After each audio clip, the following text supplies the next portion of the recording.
Hello students, welcome back to class. Now before we begin today, I would just like to say to the person who's been commenting on all my YouTube videos and TikToks about doing the peasant railgun, congratulations, you managed to pester me so much I gave into peer pressure like a jackass. But hey, sounds like good content, so enjoy this video on how to extort people to achieve a momentary feeling of pride.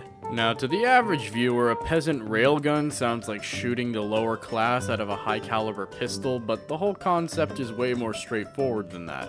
Just let me explain. So the idea is to line up a bunch of peasants, or skeletons, goblins, whatever reasonably intelligent creatures you can find, and have them take the ready action. When the peasant is handed an item, they immediately pass it to the next peasant down the line. The item could be literally anything: a rock, spear, bucket, a 10-foot pole, or whatever else. Okay, ultimately, as the theory goes, the item doesn't entirely matter. The final peasant in the line has different ready action than the others. This peasant instead uses their ready action to throw the item at a target once the item has been handed to them. By handing the item to the first peasant in the line, you start a domino effect of peasants passing the item down the line and towards the final peasant who is ready to throw the object at their target. Now, to people who are new to this channel or may not even play D&D, that may not sound anything impressive, but in D&D, a single round is 6 seconds long, regardless of how many reactions happen. It would only take 6 seconds for that item to be passed down the entire line and ultimately yeeted at whatever poor target the final peasant is aiming at. The idea behind the peasant railgun is that the item would be accelerating at an incredible rate, therefore deal a colossal amount of damage simply because of the force behind the item. Let's say you round up a lot of peasants, like 500 to 1,000 peasants, each occupying a 5-foot square.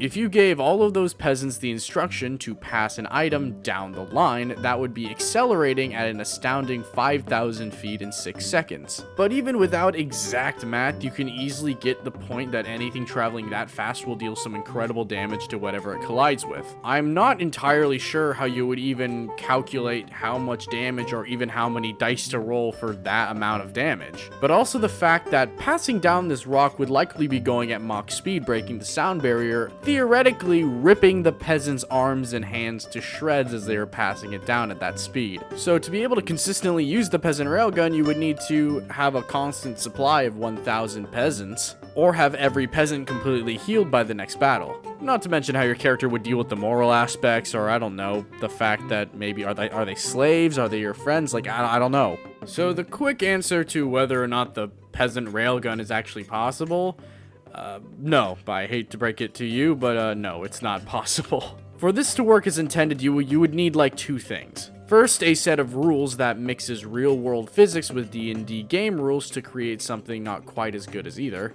Or a DM who either doesn't understand the rules of the game or can't be bothered to care. If we're taking the raw rules as written, the party could theoretically hire a bunch of peasants, stand them in a line, and have them pass objects to each other. However, the final peasant in the chain would then just be making a standard improvised weapon attack. And unfortunately, the acceleration of the item being passed down the line doesn't exactly change what dice you roll. At the end of the day, he's still making an improvised weapon attack. So if you're a player who's going into a game with the sole intent of using the peasant railgun, for it to work as intended, you would first need to do a ton of physics homework and then ignore the 5e rules to substitute your own damage with the goal of being quote-unquote realistic. Which, I mean, talk to your DM. If he's played D&D even once, he's gonna say no. So that would be something you would have to deal with all on its own. The point of the rules of 5e isn't to be hyper-realistic. No edition of D&D is meant to be that way. They're meant to provide a framework for the game to take place while giving DMs plenty of resources to help them adjudicate situations accordingly. But above everything, we always need to abide by Rule 0, which is basically the DM has final say on what goes. So hey, if you have a DM who's